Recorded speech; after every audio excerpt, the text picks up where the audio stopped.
ओली उत्तराखंड का बेहद खूबसूरत टूरिस्ट प्लेस है जो पूरी दुनिया भर में स्कीइंग के लिए बहुत ही ज़्यादा प्रसिद्ध है।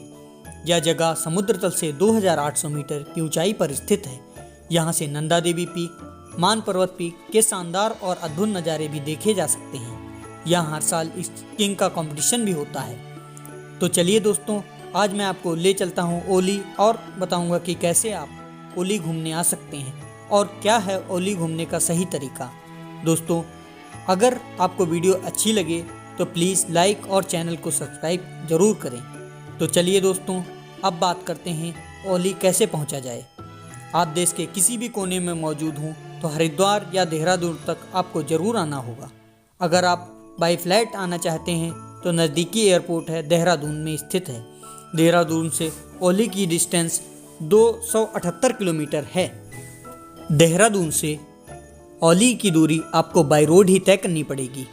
दूसरा ऑप्शन है कि आप ट्रेन से भी आ सकते हैं। ट्रेन से आने में नज़दीकी रेलवे स्टेशन हरिद्वार में स्थित है। हरिद्वार से ओली की दूरी 288 किलोमीटर है। ये दूरी भी आप बाई रोड को तय करनी पड़ेगी। तो चलिए अब बाई रोड की बात कर लेते हैं। हरिद्वार से जोशीमठ की दूरी 275 किलोमीटर है। इस दूरी को तय करने के लिए आपके पास दो ऑप्शन हैं। या तो आप बस से चले जाइए या फिर रेंट पर टैक्सी ले लीजिए। अगर आप बस से जाना चाहते हैं तो बस का किराया लगभग 750 रुपये से 1000 रुपये तक होता है। हरिद्वार से जोशीमठ के लिए सुबह 5 बजे से 10 बजे तक बस मिलती है और यह सबसे सस्ता तरीका और सबसे आसान तरीका होता है जोशीमठ पहुंचने के लिए। हरिद्वार से जोशीमठ पहुंचने में करीब 10 घंटे का समय लगता है और इस दिन में आपको जोशीमठ में ही स्टे करना पड़ेगा। जोशीमठ में ठहरने के लिए बहुत सारे होटल्स और रिसोर्ट मौजूद हैं। जोशीमठ में रूम चार्ज लगभग 700 रुपये से 1000 रुपये तक होता है और जोशीमठ में महंगे रिसोर्ट भी अवेलेबल हैं। आप चाहें तो होटल आप ऑनलाइन भी बुक कर सकते हैं। फूड फैसिलिटी की बात करें जोशीमठ में तो यहाँ पर ज़्यादा ऑप्शन अवेलेबल नहीं है।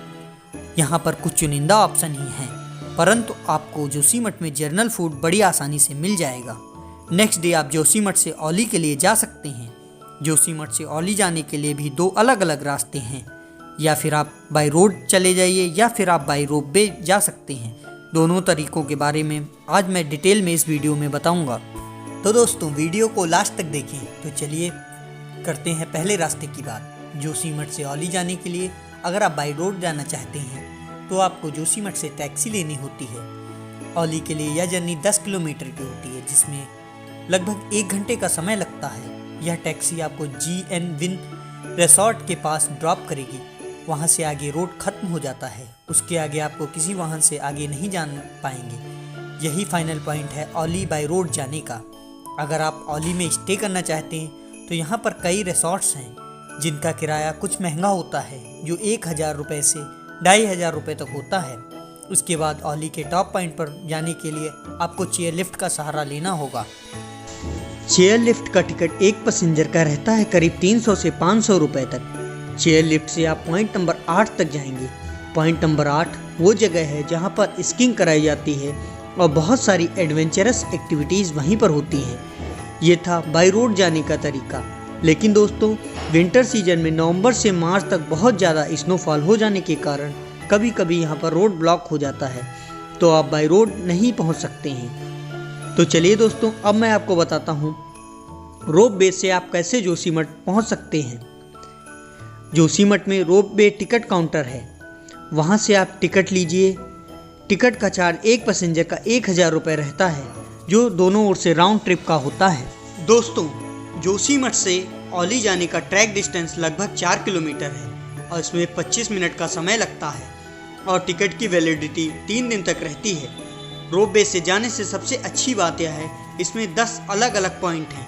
पॉइंट नंबर 8 वह जगह है जहां सबसे ज़्यादा टूरिस्ट उतर जाते हैं। ये वही पॉइंट है जो ओली का मेन पॉइंट भी है। यहाँ पर आप बहुत सारी एडवेंचरस एक्टिविटीज़ कर सकते हैं, लेकिन रोप वे से इससे आगे और ऊपर तक भी जाया जाता है, जो कि है 10th पॉइंट। यह हाईएस्ट पॉइंट है ओली का, जहाँ बहुत सारी स्नो देखने को मिलेगी। बहुत से टूरिस्ट पॉइंट नंबर 10 तक भी जाते हैं। ओली जाने से पहले आप स्नो शूज़ रेंट पर ज़रूर ले लें, जिनका चार्ज 50 रुपये पर पर्सन होता है। चलिए आपको रोप वे का टाइम भी बता देते हैं, जिससे आपको रोप वे से जाने में कोई प्रॉब्लम ना हो। जोशीमठ से औली के लिए रोप वे सुबह 9 बजे से शाम 4 बजे तक चलती है। दोस्तों, जोशीमठ से औली जाने का रोप वे ही सबसे बेस्ट ऑप्शन होता है। अगर आप विंटर में औली जाते हैं तो आप जोशीमठ से औली के लिए निकल जाएं और शाम तक वापस आकर जोशीमठ में स्टे करें। यह सबसे आसान और सस्ता तरीका होता है औली घूमने का। दोस्तों, अब बात करते हैं औली में एडवेंचरस एक्टिविटीज़ की। औली में बहुत सारी एडवेंचरस एक्टिविटीज़ होती हैं, जिसमें आप स्कीइंग कर सकते हैं, जिसका चार्ज 500 रुपये पर पर्सन होता है। आप स्नो बोटिंग भी कर सकते हैं, जिसका चार्ज 500 रुपये ही होता है। आप ट्यूब राइडिंग भी कर सकते हैं, जिसका चार्ज मात्र 100 रुपये होता है। अब बात करते हैं औली घूमने का बेस्ट टाइम कौन सा है। जैसा कि आप लोग जानते हैं, औली स्नोफॉल के लिए बहुत ही ज़्यादा फेमस है। तो आपको यहाँ नवंबर से मार्च तक, जो कि विंटर सीजन है, उसमें आना होगा। इस सीज़न में स्नो लवर्स के लिए बहुत सारी स्नोफॉल देखने को मिलेगी और यहाँ पर आप बहुत सारी एक्टिविटीज़ एंजॉय कर सकते हैं।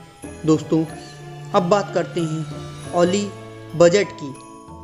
औली घूमने में लगभग 2000 से 2500 रुपये तक खर्चा आता है। अगर आप बहुत सारी एडवेंचरस एक्टिविटीज़ भी करते हैं तो यह खर्चा 4000 से 5000 रुपये तक होता है।